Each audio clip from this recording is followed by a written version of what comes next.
करता हूँ कि भाषाओं की सरताज हिंदी राष्ट्र की आवाज़ है, कि भाषाओं की सरताज हिंदी राष्ट्र की आवाज़ है।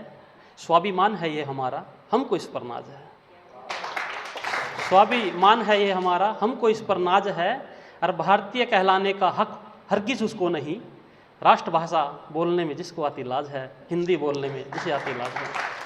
और एक कविता है मेरी थोड़ी पुरानी, कि मतलब है कि जो गवर्नमेंट नौकरी वाला होता है, एक महानगर जो दिल्ली की हर मतलब जैसा गांव वाले सोचते हैं, और महानगर के बीच बीच में बात आएगी कि हर नुक्कड़ हर चौराहे पर सम्मान की बरसात होती है। हर नुक्कड़ हर चौराहे पर सम्मान की बरसात होती है। जिंदगी मानो कोई उत्सव वाली रात होती है। और दिल्ली जैसे महानगर में कौन पूछता है हमें, पर गाँव में नौकरी पेशा होना एक बहुत बहुत बड़ी बात होती है। कि वहाँ तो गुमनाम भीड़ का वो एक किस्सा होता है, वहाँ तो गुमनाम भीड़ का वो एक किस्सा होता है। अनसुना अनकहा अनचाहा कोई किस्सा होता है, मगर गाँव में वो व्यक्तित्व खास होता है। उसका भी अपना एक चर्चित, उसका भी अपना एक स्वर्णिम इतिहास होता है। और वो सबसे ज़्यादा बिकने वाला, पढ़ा जाने वाला एक चर्चित उपन्यास होता है। चर्चित उपन्यास होता है कि दिल्ली जैसे महानगर में तो बड़े से बड़े अधिकारी का जीवन भी साधारण बन जाता है। कि दिल्ली जैसे महानगर में तो बड़े से बड़े अधिकारी का जीवन भी साधारण बन जाता है। वहीं गांव में एक छोटे से छोटा कर्मचारी भी पूरे गांव के लिए एक बड़ा उदाहरण बन जाता है, बड़ा उदाहरण बन जाता है। और घर घर में बात बात पर उसका जिक्र होता है। यहाँ नौकरी नहीं होती, कामयाबी का शिखर होता है, कामयाबी का शिखर होता है। और रेशम से बढ़कर चादर सूती बोलती है। आज भी गांव में नौकरी पेशा की तूती बोलती है। और प्राइवेट में लाख कमाने वाले से हजारों में पगार पाने वाला सरकारी कर्मचारी ही यहाँ बड़ा होता है। कि प्राइवेट में लाख कमाने वाले से हजारों में पगार पाने वाला सरकारी कर्मचारी यहाँ बड़ा होता है, क्योंकि उनकी दृष्टि में प्राइवेट नौकरी तो कभी फूट जाने वाला कच्चा घड़ा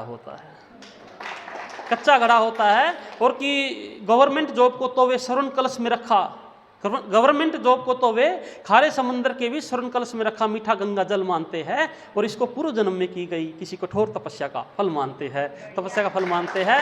और गांव वालों को सरकारी नौकरी के प्रति एक अलग ही लगाव, अलग ही प्यार होता है।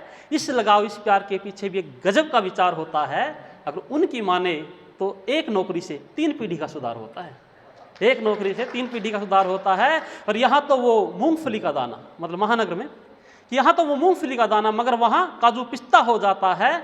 नौकरी का रुतबा ये है, एक 4th क्लास क्लर्क का नवाबों के यहाँ रिश्ता हो जाता है, नवाबों के यहाँ रिश्ता हो जाता है। कि नौकरी ना हो तो गाँव में सलमान खान जैसा बाका गबरू भी कुंवारा ही रह जाता है। नौकरी ना हो तो गाँव में सलमान खान जैसा बाका गबरू भी कुंवारा ही रह जाता है। अगर हो नौकरी तो मलिंगा जैसा घनश्याम भी ऐश्वर्या सी भूल जाता है। और कभी कभी तो कर्मचारी इसी चक्कर में जीवन भर का गम ले आता है। खुद ITI होल्डर होता है और वो BSc होल्डर मैडम ले आता है। वो मतलब ऐसे ही जोड़ा था कि गांव में बड़े से बड़ा जमींदार जिसके यहाँ लाखों की होती है फसल, एक ही ख्वाब देखता है, मेरा एक छोरा नौकरी लग जाए, मेरा जीवन हो जाए सफल। मेरा एक छोरा नौकरी लग जाए, मेरा जीवन हो जाए सफल। और नौकरी कैसी भी हो, बड़ी होनी चाहिए, हो भले चपरासी की, पर सरकारी होनी चाहिए। और गांव वाले जानते ही नहीं एक अधिकारी की, ज़्यादातर गांव वाले जानते नहीं एक अधिकारी कर्मचारी के बीच क्या अंतर होता है।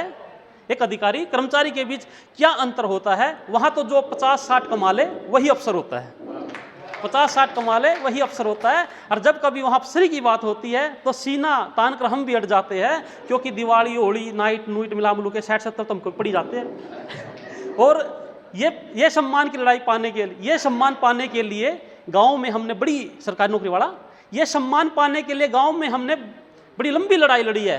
और अब भी जंग जारी है। बड़ी मुश्किल से लोगों को समझा पाया है, भाई मेट्रो प्राइवेट नहीं सरकारी है, सरकारी है। धन्यवाद।